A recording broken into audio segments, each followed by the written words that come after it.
აი რო ლაპარაკობ, რომ პავლეს შეეძლო ლაპარაკი წარმართებთანაც და ეს ფართოდ წარმოედგინა ქრისტიანობა. ძალიან კარგად ჩანს ეს საქმე მოციქულთაში ათენში რო ჩადის პავლე. ათენში ჩადის და უნდა უქადაგოს ვის იქ ქრისტიანობა. ყველაზე განათლებულ მაშინდელ საზოგადოებას. არ ვიცი, ეხლა რომ ნიუ-იორკში ჩახვიდიან რაღაცა, ყველაზე განათლებულ ადგილას, ყველაზე ელიტურ საზოგადოებაში, არეოპაგში უნდა ეთქვა რა არის ქრისტიანობა. და პავლე როგორ დელიკატურად ლაპარაკობს.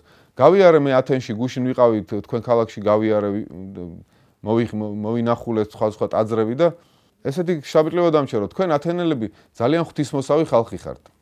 ეს სიტყვა ასე ცოტა ათამაშებს ამ სიტყვას.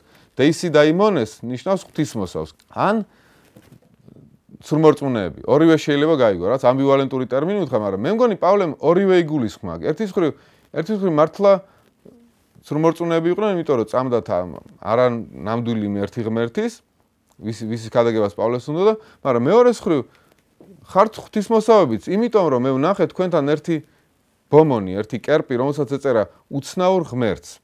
რა თქმა უნდა, იმ კერპზე რეალურად ეწერა უცნაურ ღმერთებს, უსახელო ღმერთებს. და პავლემ ეს ღმერთებს ღმერთად აქ გადააკეთა.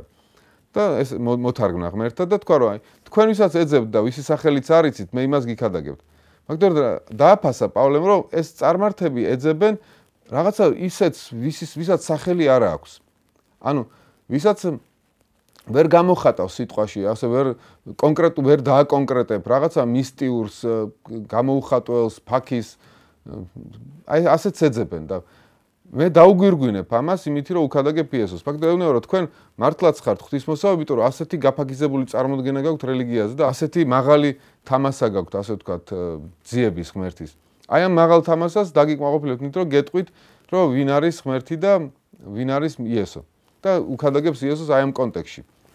ამავე დროს იქვე ციტირებს ორ პოეტს, წარმართების პოეტს, არატუს და მენანდრეს. აი უნდა როგორც თქვენი პოეტები ამბობენ, ღმერთი არ ცხოვრობს ხელით გაკეთებულ ტაძრებში, ღმერთი მთელი სამყაროს ღმერთია, ის ყველა ადამიანზე ზრუნავს, ყველას მოულენს წვიმას და მზეს, გინდა წარმართი იყოს, გინდა ებრაელი. ამით რას ეუბნება, თუ მზეს და წვიმას მოულენს, რა თქმა უნდა, სიბრძნეს უფრო მეტად მოულენს. ესე იგი, წარმართებთანაც იყო სიბრძნე და არა მარტო ებრაელებთან და ის სიბრძნე ღმერთისგან იყო. გამოდის რომ ჩვენ კი არ ებრაელები კი არ ველოდებოდით მარტო ამ მესიას, ვინც მინდა გიქადაგოთ, არამედ ყველანი წარმართებიც ელოდებოდნენ, მათი ფილოსოფოსებიც ამ ძიებაში იყვნენ და ამ ძიებას დაუგვირგვინებ მე როცა ქრისტეზე ვილაპარაკებ. ნუ ბევრმა არ დაუჯერა, მაგრამ სერიოზულად მოусმინეს, როცა დაიწყო ლაპარაკი რომ ადამიანის კორექტ აღდგომაზე, სხეულის კორექტ აღდგომაზე, ამაზე უკვე სიცილი დაიწყეს, იმიტომ რომ ამას სხვა დროს მოგისმენთო, დაუჯერებელი იყო ბერძნებისთვის, სულის უკტავება შეგეძლო გელაპარაკა, უხილავ ღმერთზე შეგეძლო გელაპარაკა, მაგრამ სხეულის აღდგენა, ეს კორექტ აღდგენა ძალიან სკანდალური დოქტრინა იყო ბერძნებისთვისაც და მარტო რამდენიმე ადამიანმა დაუჯერა. მათ შორის დიონისე არეოპაგელმა, არისტოკრატმა ათენელმა, დამარისმა ერთმა ქალმა და კიდე ერთმა თუ არ ვცდები, მოკლედ ცოტა მოусმინა და ცოტა გაყვა. არა, საქმე რაშია, რომ პავლეს შეეძლო მათენაზე ელაპარაკა.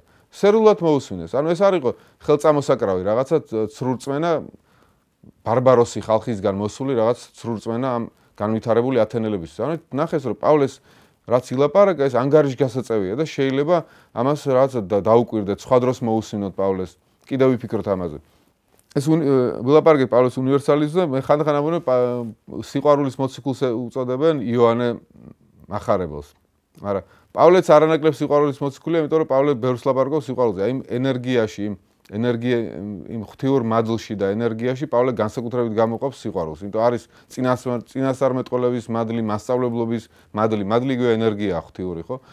და არის, რა ვიცი, მოციქულობის მადლი და ასე შემდეგ.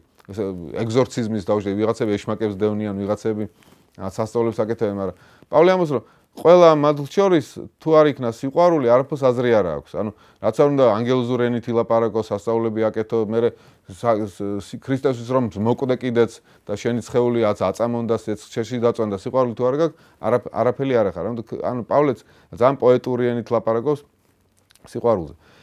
წარმართებს რომ დაუბრუნდეთ, ეს არ მინდა ეს გამოვტოვო კიდე.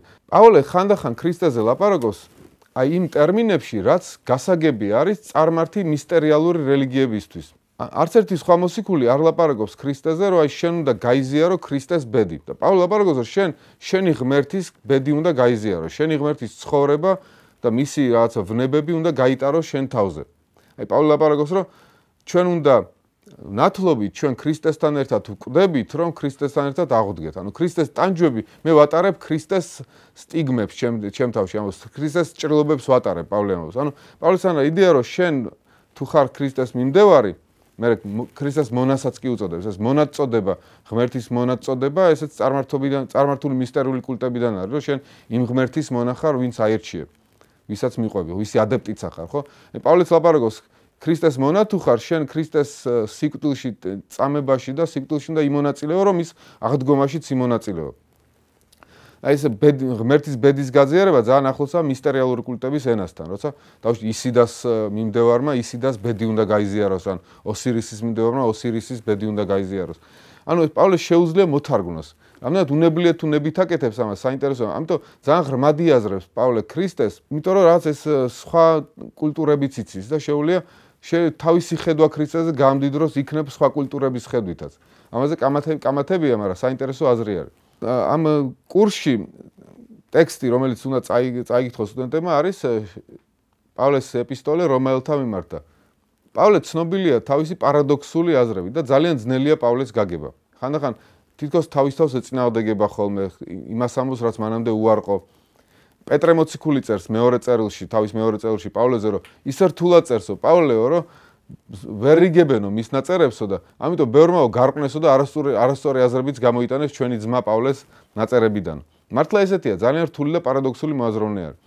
ხანდახან სირთულე პავლეს გააზრებაში არის ის, რომ ტერმინებს არ ხმარობს ზუსტად ერთი მნიშვნელობით. რო ლაპარაკობს მაგალითად საქმეები, რომ ადამიანი გამართლდება რწმენით და მადლით და არა საქმეებით, საქმეებში გულისხმობს ამ შემთხვევაში რჯულის საქმეებს, მოსეს საქმეებს. მაგრამ შემდეგ ლაპარაკობს კეთილ საქმეების გარეშე ადამიანი ვერ გამართლება. ნუ კეთილი საქმეების უნდა აკეთოს ადამიანმა. საქმით დაფასდები იესოსგან. თუ საქმით დაფასდები და მანამდე ამბობს საქმით არა და რწმენით, ეს როგორ შევათავსოთ ერთმანეთთან. რა თქმა უნდა, მეორე შემთხვევაში ლაპარაკობს უკვე სხვა რწმენის საქმეებზე, რაც იგივე არ არის რჯულის საქმეები. მაშინ ეს გვარგდება. ანუ სემანტიკური ველი საქმეების ერთ შემთხვევაში სხვა არის და მეორე შემთხვევაში სხვა არის. ანუ ესეთი ფაქიზი წაკითხვა ჭირდება პავლეს. აქამდე თქვი, რომ ერთ შემთხვევაში ლაპარაკობს რჯულზე, როგორც მოსეს რჯულზე. მეორე შემთხვევაში ლაპარაკობს თავისუფლების რჯულზე, რაცა სულიწმინდის რჯული. ანუ მოსეს რჯული არის ასე დაწერილი სიტყვის რჯული, აკრძალვის და სულიწმინდის რჯული არის სულის რჯული, ასე ის ამბობს, არა სიტყვა დაწერილი, არამედ სული. რუსულად უფრო კარგია, რომ სულის სხვა სიტყვა არის не буква дух, not letter but spirit. ლიტერა და სპირიტუს ლათინურად, ხო? ქართულში რაღაც ერთი სიტყვა გაქვს სული, ეს კარგად არ გამოხატავს ეს ფრაზა. ამიტომ პავლეს კითხვას ძალიან დიდი დაკვირვება ჭირდება, სიფრთხილე ჭირდება. თუ ვერ გაიგებ რამეს არ არის შესაშინებელი, იმიტომ რომ ბევრი დიდი თეოლოგიც ვერ იგებდა. ლუთერს და ნეტარ ავგუსტინეს და ასე დიდი თეოლოგებსაც ჰქონდათ პრობლემა პავლეს გაგებასთან და დიდი კამათები იყო პავლეს განსაკუთრებით რომაელთა ეპისტოლეს შესახებ. პავლეს კითხვა შეიძლება ძალიან შემოქმედებითად. მაგრამ მე ერთხელ ვიყავი მერამ მამრდაშვილის ლექციაზე, დავესწარი მერამ მამრდაშვილის ლექციას და აი რაც თქვი აქამდე, რომ ლაპარაკობს პავლე, რომ არის რაღაც ჩემში მესამე მოქმედი ცოდვა, რომელიც მაკეთებინებს იმას, რაც მე არ მინდა რომ გავაკეთო, რაც მე ვიცი რომ ცუდია და ვერ ვაკეთებ იმას, რაც კარგია. მერამ მამრდაშვილმა თქვა, რომ ეს რასაც პავლე უწოდებს ცოდვას, ის შეიძლება იყოს სოციუმის რაღაცა აზრი, რაღაც იდეოლოგია, რაღაც ინერცია სოციუმის, რომელიც მე თავის ჭკუაზე მატარებს. ანუ ჩემში იყოს ეს ცოდვის სახით ეს ინერცია. მე ვლაპარაკობდე, მე არ მინდოდეს ვილაპარაკო იმენით, რასაც ყველანი ლაპარაკობენ დაუშვათ. არ მინდოდეს თქვა, რომ შევხვდე ჩემ მეგობარს და უთხრა, ვარა მაგრა დავლია გუშინ. მაგრამ ვამბობ მაინც ამას, ვარა მაგრა დავლია გუშინ. იმიტომ რომ რაღაც ინერცია მატარებს. ანუ ეს ინერცია ცოდვის სახით შეიძლება მოქმედებდეს ჩემში. აი რაღაც შემოქმედებითად ფილოსოფიურად წაიკითხა პავლე. პავლე იძლევა ამის საშუალებას, რომ მისი ტექსტი ძალიან როგორ თქვა, უნივერსალურია, ფილოსოფიურია, თვითონაც ქრისტიანობას იაზრებს ძალიან გლობალურად და ფილოსოფიურად.